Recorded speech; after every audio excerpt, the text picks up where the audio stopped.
semaine le retour à l'entraînement de Virama Touré et Kevin Fortuné.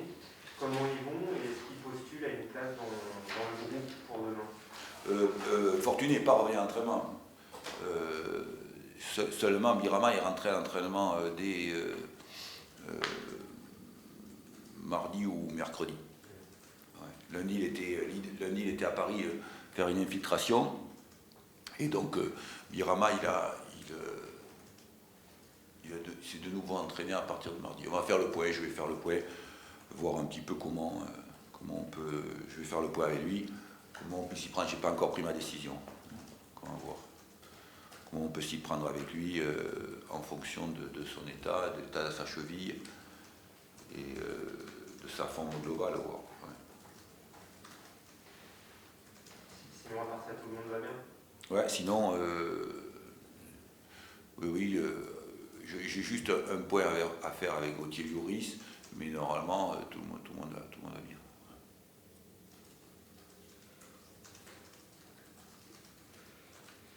Généralement, je ne sais pas, les coachs disent que c'est le troisième match qui est le plus dur à gérer au niveau physique, fatigue. Ouais. Est-ce que la rotation quand même a permis de gérer ça et comment les gars vont quoi? Ouais, non, les gars ils vont bien. Après, l'histoire des rotations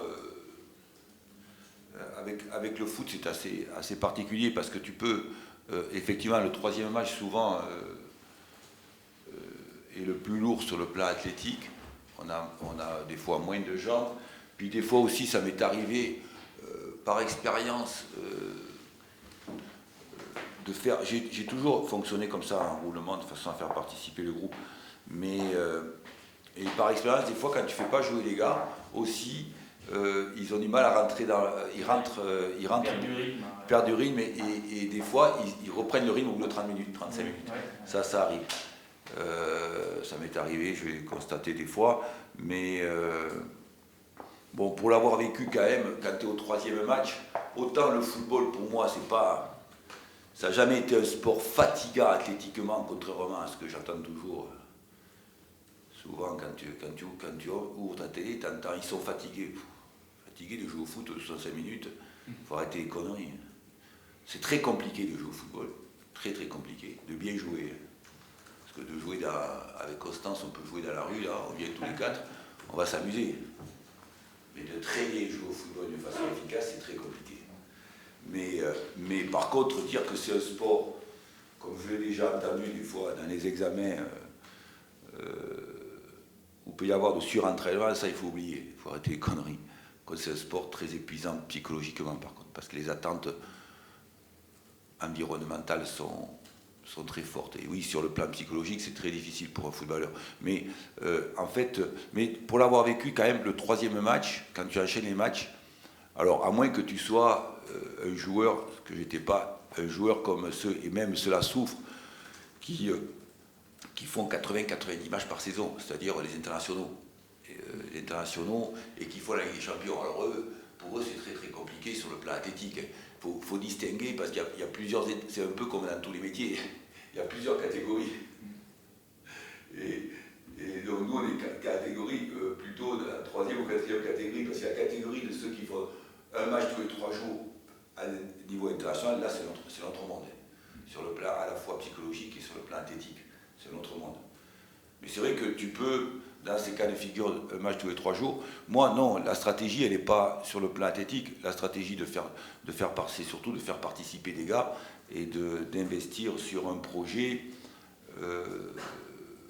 pas dans l'instant présent, instantané, où on fonctionne que, tiens, je veux gagner ce match. C'est comment tu construis un projet de club, quoi, que je veux dire, d'une façon globale, un projet de club, un projet de vestiaire. C'est pour ça que, en fait, j'aime bien. Et c'est pour ça que je fais partie de ceux qui aiment de nombreuses compétitions. Voilà. C'est-à-dire que tu l'appelles comme tu veux, mais tu as une coupe, c'est la Coupe de la Ligue, tu as la Coupe de France et tu as un championnat. Moi, j'aime quand il y a de nombreuses compétitions. Parce que d'abord, ça plaît aux gens, parce que la compétition, ça plaît aux gens, comme ça fait plaisir quand tu échoues dans une compétition, tu peux réussir dans une autre. Ça plaît au public. Et puis, ça te permet de gérer un nombre de joueurs plus important et de faire jouer des joueurs parce que tu as de nombreuses compétitions. Voilà. Moi, ça me plaît qu'il y ait 11 compétitions. Et là, maintenant, il n'y en a plus qu'une. Tu vois, les blaireaux connés, nous, les Français. Il n'y aura peut-être pas de Coupe de France. Les blaireaux connés. Oui, c'est ça. La Coupe de France est en suspens. Vous nous dites souvent que votre groupe est très concerné.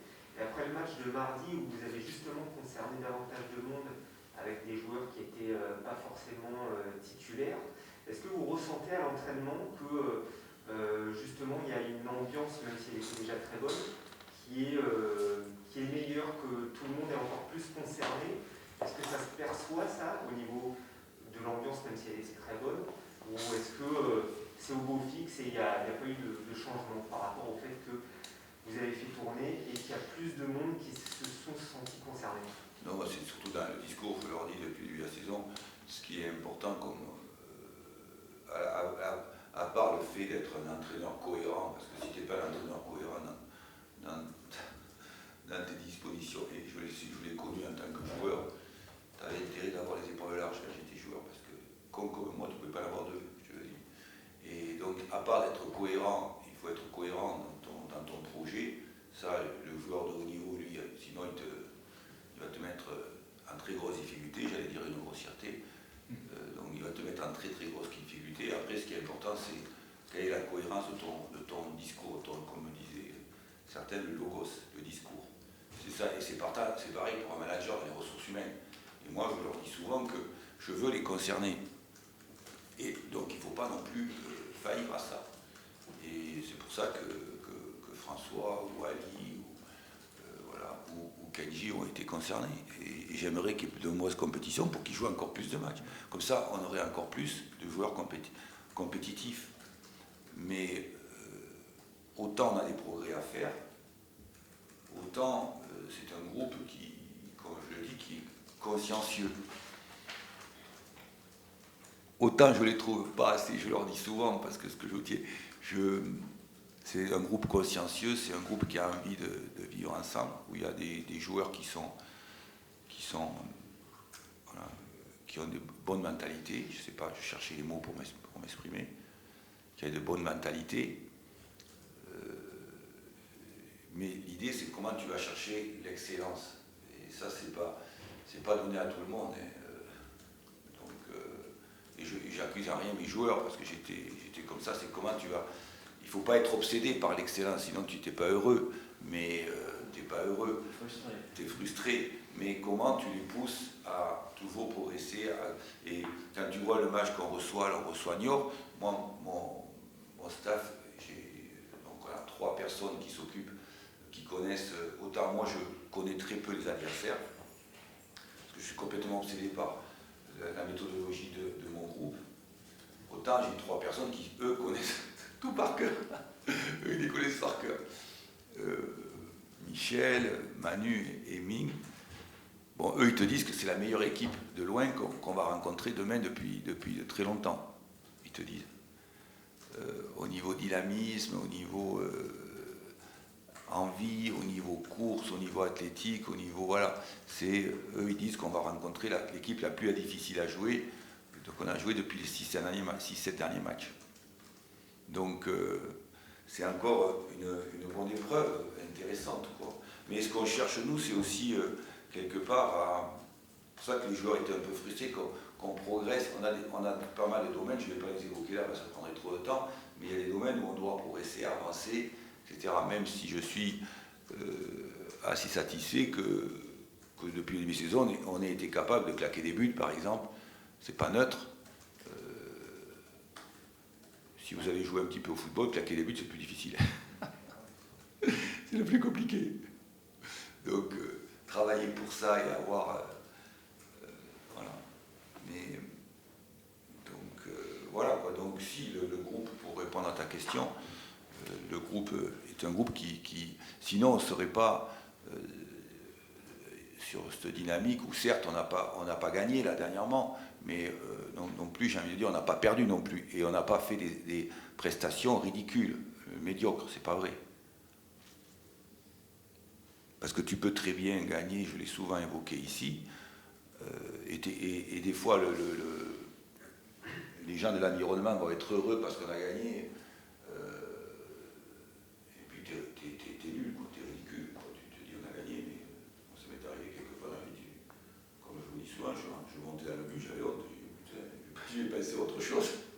parce que tu allais gagner.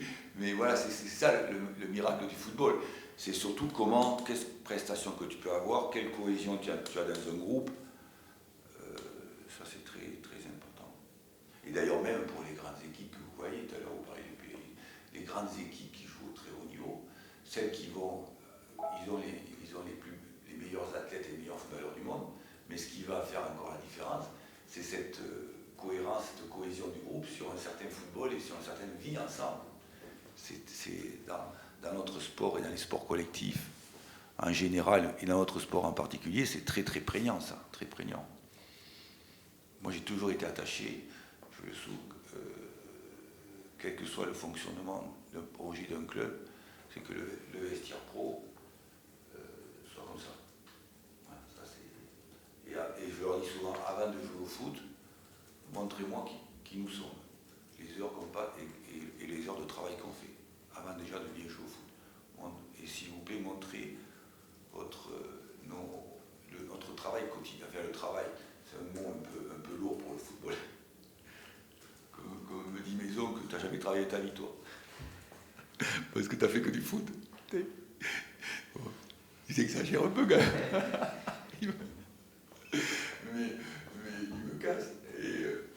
Mais non, c'est montrer quel travail on fait toute la semaine. Quoi. Voilà, c'est ça qui est important quand tu es sur le terrain.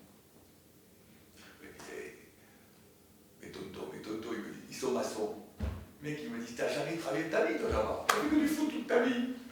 Oh putain, ils se rendent pas compte des soucis, t'es comme ça toute la journée.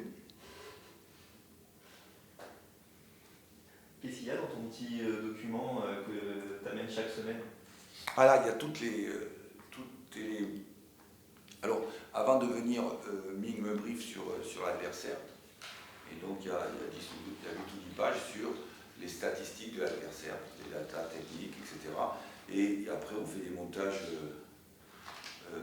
C'est important, c'est important, je pense que tous les clubs le font, évidemment. Hein. Tous les clubs le font. Et voilà, il y a si tu me le rends, il n'y a rien de très secret. Hein. Ce qui est secret, c'est la vie du vestiaire, surtout. Parce que sinon, si vous savez tout ce que le coach dit dans le vestiaire, le mec, il va en prison. Vous le mettez en prison, direct. Tu prends un juge, il le met direct en prison, le coach. Puis alors, avec Constance, avec tout ce qu'il dit dans un vestiaire, les joueurs, ils sont à deux doigts de péter un câble. Non, là, par contre, c'est pas le secret, je peux vous le montrer. C'est propre, c'est net, c'est bien fait. Non, c'est les stats de nos adversaires, voilà. Leur performance. Et t'en parlais un peu tout à l'heure, toi tu t'attaches quand même surtout déjà à ce que ton équipe va proposer, tu t'attaches au contenu que peut proposer ton équipe, mais tu jettes quand même un œil aux spécificités qu'il peut y avoir de l'adversaire, quoi. Oui, c'est ça, Benoît. Quand, au début, et je trouve qu'on ne peut pas négliger, même encore, on pourrait encore faire beaucoup de progrès autour d'équipes professionnelles, j'en parlais ce matin, dans d'autres domaines, pour progresser, comme font certains très très grands clubs dans d'autres domaines. On pourrait progresser dans le staff technique et développer les forces dans d'autres domaines. Ce que dans pas beaucoup de clubs français ont fait, même en Ligue 1. Il y a des clubs, parce que tu te rends compte que quand moi j'ai commencé, je me rappelle toujours pour l'anecdote, faut pas le mettre ça. Quand on joue contre j'avais un adjoint, j'étais avec Libourne, on était en CFA, et un jour Olympique Lyonnais, je sais pas, en 32e ou 16e de Coupe de France. Et puis moi je dis à mes joueurs, écoute, les mecs ils faisaient quart de finale avec des champions. Je dis écoutez, on s'en fout, ils viennent, et on joue notre football, voilà. Et mon adjoint il me dit, j'avais Boissira, qui est un ami, il me dit, quand même, je pourrais faire une petite vidéo sur Lyon. Et il dit, fais ta vidéo sur moi, je m'en fous. Moi. À l'époque, j'étais beaucoup plus totalement centré sur notre vie et sur notre football. Mais tu ne peux pas ne pas. Il faut qu'il y ait. Je pense que c'est comme dans tous les métiers, comme dans le vôtre. Il faut aborder tous les aspects et avoir des gens qui abordent tous les aspects. Et c'est important aussi, même si pour moi ça reste quand même quel football tu pratiques, mais c'est important d'informer mes garçons. Il faut savoir que voilà, j'ai demandé là, on a progressé parce qu'avant on faisait l'information sur l'adversaire, on le faisait la veille du match ou le jour du match, la vidéo. Là, moi, j'ai demandé depuis un an, en progression, j'ai demandé à mon staff qu'ils fassent une vidéo dès le lundi. Alors, ils prennent, pour que ce soit moins compliqué, 20 minutes, les attaquants, et après les défenseurs, et la même vidéo, parce que c'est pour pas être 30, hein, parce qu'on est juste à côté, là, c'est petit, tu vois, c'est tout petit. Et et dès le lundi, ils présentent l'ensemble de l'adversaire. Ça, on le fait depuis, je le fais seulement depuis un an, parce que j'ai voulu progresser en ce domaine. Plutôt que de le dire aux joueurs la veille, au moins, tu essaies, par les images, d'impacter un peu l'imagerie mentale et le cerveau des garçons, voilà, qui aient quelque chose qui reste dans leur tête, même si tu es un footballeur et tu aimes toucher le ballon, qui est un peu quelque chose qui reste dans leur tête, et concerner tout le monde, voyez-vous. Donc depuis un an et demi, j'ai demandé à mon staff de faire ça sur l'adversaire dès le lundi. Voilà. Donc ils enchaînent, ça leur fait beaucoup de travail, parce qu'il faut caler des images sur les trois, et ça leur fait un travail énorme. D'ailleurs, dans certains clubs, il n'y a que des spécialistes qui font ça. Ce n'est pas les adjoints. Les grands, très très grands clubs professionnels de très haut niveau, il y a des gens qui font que ça. Comme il y a des gens qui font que des spécifiques coups de pied arrêtés, Klopp ou Guardiola, ils ne s'occupent pas du tout des... Nous, on a encore beaucoup de progrès à faire dans nos clubs, beaucoup. Parce qu'il y a des gens qui s'occupent que des spécifiques coups de pied arrêtés pour toutes les équipes, et que des spécifiques attaquants et défenseurs pour toutes les équipes du club. C'est les Hollandais qui avaient mis ça en place il y a quelques dizaines d'années, puis après les Anglais, ils ont piqué les Hollandais pour faire ça, et donc il y a des gens, le staff technique ne s'occupe que de l'entraînement, il y a des gens qui s'occupent que de ça. Il y a même des spécifiques touches aussi. Mais remise en jeu, oui, ça aussi, tout à fait, évidemment. Les grands clubs font que ça, avec des gens qui font que des spécifiques, remise en jeu, on dit. Voilà. Pour ce match contre Niort, est-ce que vous allez tenter de remettre votre équipe type, ou il y aura un panaché pour encore plus concerner? Ou est-ce qu'on est arrivé au bout de ce chemin de 3 jours? On est arrivé au bout parce qu'on n'est pas 28 ou 30. Et ensuite, quand tu es 28 ou 30, moi je l'ai vécu, c'est générateur de non-résultats. Je l'ai vécu où comme je le dis souvent, j'avais 42 joueurs à investir. Ou quand j'ai débuté en pro à 34 joueurs. Quand tu rentres, ils ont tous le gun sur la cuisse là. Ils sont comme ça, ils ont un pétard sur la cuisse pour te buter. Toi et le président. Les gens ils ne savent pas ça. Là t'as intérêt d'avoir des épaules, je te le dis, parce que les mecs, c'est chaud. Non, là on est bien, donc on a fait tourner, c'est bien. Et après maintenant je vais voir un petit peu, effectivement, en fonction de. On est beaucoup plus sur. Moi j'ai pas envie de cacher les choses des entraîneurs. Enfin cacher, on est beaucoup plus sur une équipe type, oui, certainement, bien sûr. C'est que le point d'interrogation pour Birama. C'est ça, voilà, il n'y a que ce point-là. Oui, voilà, exactement, il y a ce point d'interrogation-là, tout à fait, c'est ça. Exactement ça. C'est exactement ça, c'est que c'est le point d'interrogation que j'ai là, et puis un autre comme ça, mais parce qu'Engandou, il a eu un bébé. Ben, c'est vrai. Donc, je me dis, oh putain, est-ce qu'il a bien dormi, le mec? Quand t'es coach, tu sais, Voilà.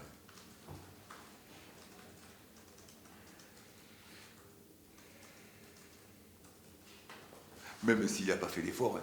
C'est sa chérie qui a fait l'effort. Oui, c'est pas lui, voilà, mais psychologiquement, quand même, il a dû. Nous, les garçons, tu sais, on veut toujours se protéger. C'est nous, voilà, ils n'auront rien fait, quoi. Ah oui, mais c'est vrai que ça te... psychologiquement, t'as raison. Ah oui. C'est son premier? Ah oui, psychologiquement, ça...